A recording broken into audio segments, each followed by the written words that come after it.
Assalamualaikum warahmatullahi wabarakatuh. Kembali lagi bersama kami di channel Aceh Punya Cerita. Pada kesempatan kali ini kita akan membahas telapak kaki raksasa di Kota Naga, Aceh Selatan dan legenda Tuan Tapa. Kabupaten Aceh Selatan dengan ibu kota Tapak Tuan menyimpan begitu banyak pesona dan cerita unik di baliknya. Sering disebut sebagai Kota Naga, daerah ini dikenal dengan keindahan wisata bahari. Salah satu tempat yang melegenda dan dianggap mistis oleh masyarakat setempat adalah wisata alam Tapak Tuan. Wisata ini sangat ramai dikunjungi oleh para wisatawan lokal maupun asing. Wisata ini terletak di Gampung Pasar, Kecamatan Tapak Tuan, Aceh Selatan, lebih kurang 1,5 km dari pusat kota Tapak Tuan. Walaupun untuk berkunjung ke sana memang tidak mudah, pengunjung harus melewati batu karang beragam ukuran.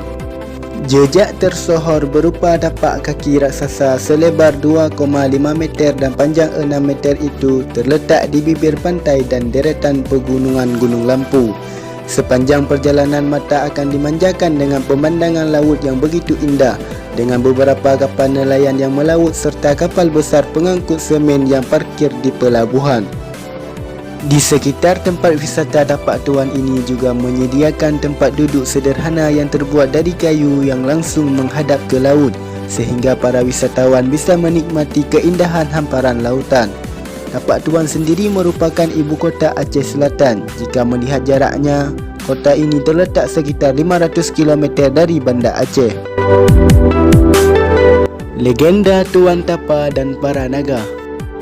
Tapak Tuan berasal dari dua suku kata Tapak dan Tuan. Penamaan ini tidak terlepas dari legenda Tuan Tapa dan keberadaan tapak kaki raksasa di sana. Legenda ini menjadi cerita rakyat turun-temurun dan dipercaya hingga saat ini. Misteri telapak kaki raksasa itu disebut berawal dari legenda seorang petapa sakti bertubuh raksasa bernama Syekh Tuan Tapa yang menghabiskan seluruh waktunya untuk beribadah menyembah Tuhannya.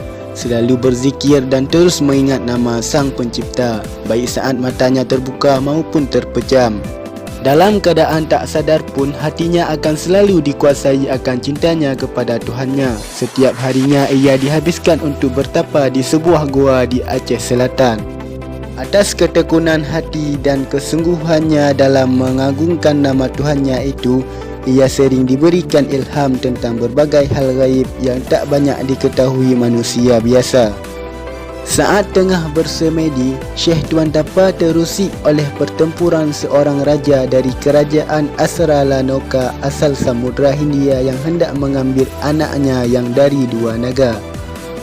Syekh Tuan Tapa lalu keluar dari gua untuk membantu sang raja yang tengah kesusahan di tengah lautan. Jejak kakinya saat melompat tersisa di situs ini.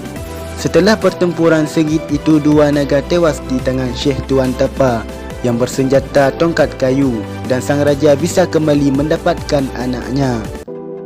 Meski sang putri telah kembali ke pelukan raja dan permaisuri, namun keduanya tidak kembali lagi ke kerajaan dan memilih menetap di Aceh. Keluarga kerajaan itu lalu bermukim di dekat gua Syekh Tuan Tapa yang kemudian menjadi cikal bakal pemukiman Tapak Tuan. Berjarak 5 km dari lokasi tapak, ada karang berbentuk hati di desa Batu Hitam dan sisik naga di desa Batu Merah. Menurut cerita, bekas potongan tubuh naga jantan yang kalah bertarung. Ada juga karang yang berbentuk layar kapal di Pantai Batu Berlayar, Desa Damar Tutung, Kecamatan Samadua, Aceh Selatan, yang terletak sekitar 20 km dari tapak kaki raksasa. Konon karang itu sisa kapal Raja Permaisuri Kerajaan Asralanoka yang hancur ketika pertempuran. Ada pula makam raksasa dengan lebar 2 meter dan panjang 15 meter di Masjid Tua, Kelurahan Padang, Tapak Tuan, yang letaknya sekitar 1 km dari tapak kaki raksasa. Selain tapak raksasa, tak jauh dari sana juga terdapat batu di tengah laut yang diyakini sebagai kopiah Tuan Tapa yang kini sudah menjadi batu. Kopiah itu terlepas saat pertarungan terjadi. Tongkat yang sudah menjadi batu pun ada di sana.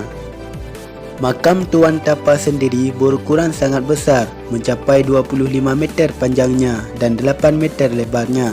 sangat sulit dibayangkan jika dipikirkan oleh manusia yang hidup di masa sekarang, betapa tinggi dan gagahnya manusia itu pada zamannya.